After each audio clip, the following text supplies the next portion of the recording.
Hey, this is Chris from TD Motion.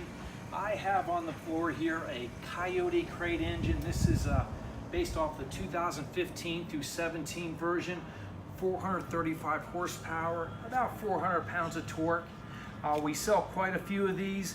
This application we sell a lot for the Fox Body Mustangs, anything from the 86 up to the 95 years. In order for this to fit into these Fox Body swaps, there are changes that we need to make that work.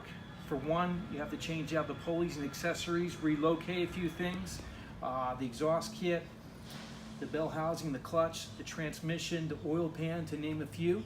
So just to kind of run through some of the changes that we have here, if we're looking at the front accessory kit, originally the Fox Body Mustang had the power steering on the lower driver's side, so we do locate that in the same place. On the Coyote never had the power steering pump, but we do put it here in order for it to work with the rack.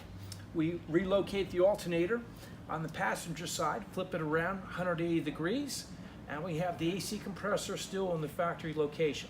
So it comes in just as you see it here.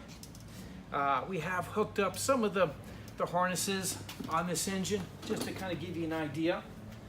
It's really, everything's clearly labeled as far as your alternator hookups, for the fuel pump, for all your necessary fuses right here in that fuse box.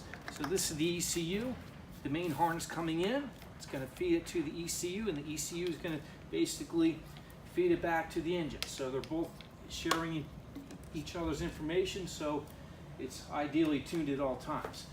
This setup, we've set it up with the T56 6-speed transmission.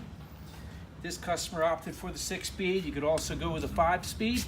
Has the overdrive gear, can handle a lot of torque, up to 800 horsepower, I believe, too. And you have that overdrive gear. We supply it with the spline, with the fork, and we also align the bell housing, the clutch, and the starter. So that's all done for you. You just need to slide the transmission right into the back of this.